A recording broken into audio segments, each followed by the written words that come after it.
As we get set to say so long from New Orleans, we leave you with the 2012 edition of One Shining Moment.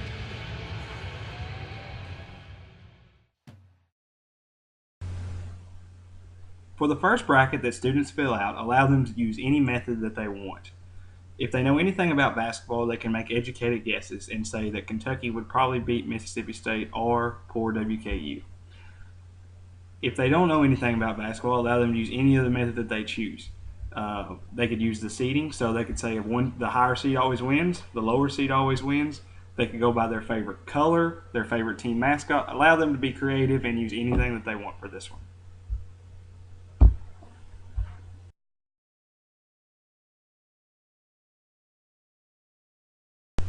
For the second bracket that students fill out, we're going to flip a coin to see which team wins.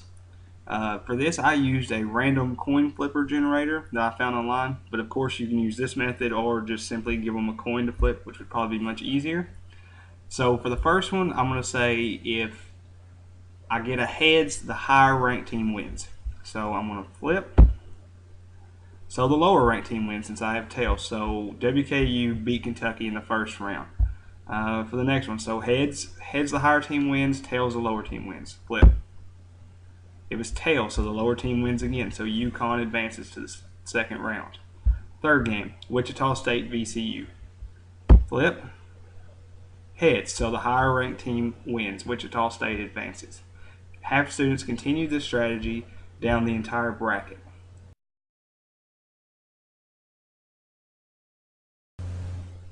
For the third bracket, students will use a deck of cards to decide winners of the NCAA tournament games.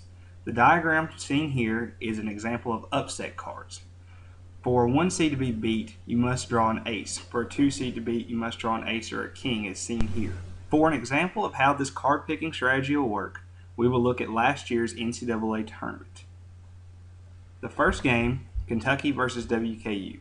Since Kentucky is the higher seed at a 1, we look at their upset card. We remember that their upset card is an ace. So for Kentucky to lose, we have to draw an ace. I used a random card generator, but your classroom can use a deck of cards. So we pick our first card. It's a 6. Since I did not draw an ace, Kentucky wins. For the next game, Iowa State is the higher ranked team. So for this, we look at their upset cards. For an 8 seed, I had to draw a 7, 8, 9, 10, jack, queen, king, or ace. Back to the random card generator. Pick it. King. So they've been upset because their upset card of a king was drawn. Next game. Wichita State VCU. Once again, we look at the higher ranked team. So Wichita State is the higher ranked team at a 5. We look at their upset card. For a 5 seed to be beat, I have to draw a 10, jack, queen, king, or ace. Back to the random number generator. A 2. So since I did not draw an upset card, they win. In the case that two teams of the same seeding advance to play each other, which can only happen in the Final Four or championship game, draw a card for each school. The team that draws the highest card wins the game.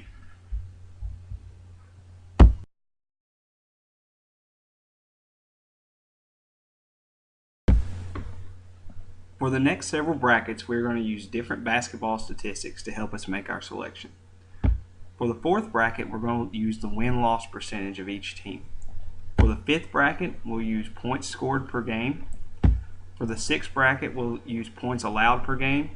And for the seventh, we'll use a combination of points scored per game and points allowed by finding the range. So we want to subtract the points scored per game from the points allowed per game. Websites like statsheet.com provide an excellent resource for students to look up statistics on individual teams. To access the statistics on statsheet.com, first click on NCAA basketball, then teams. For my purposes, we'll look at Kentucky, University of Kentucky. These are a few summary statistics right here, but if we want more specific stats, we click on Team Stats. This provides us with a list of 30 or 40 different statistics that were kept on Kentucky throughout the year and updated after every game. If we want to, we can also select different years. I think that it has these statistics for the last 12 years. And to access another team, you just simply pick whichever one else you want.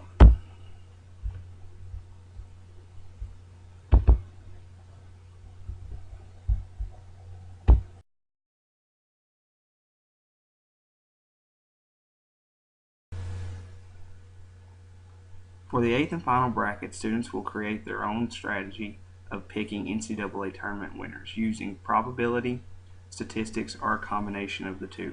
The difference between the 8th bracket and the 1st bracket is that this bracket is more in depth and requires that students be able to justify their reasoning behind their selection strategy and tell why theirs is better than the other strategies used in brackets 1 through 7.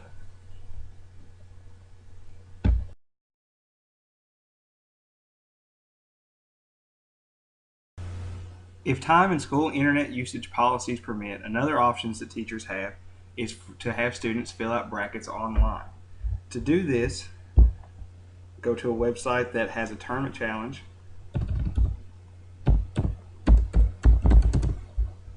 ESPN has a good one.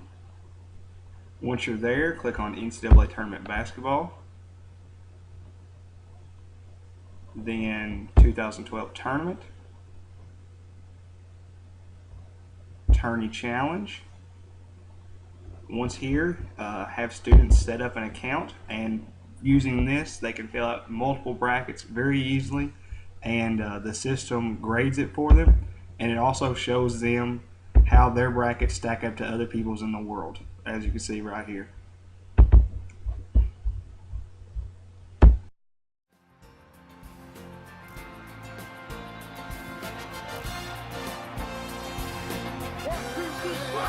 The ball is tipped, and there you are.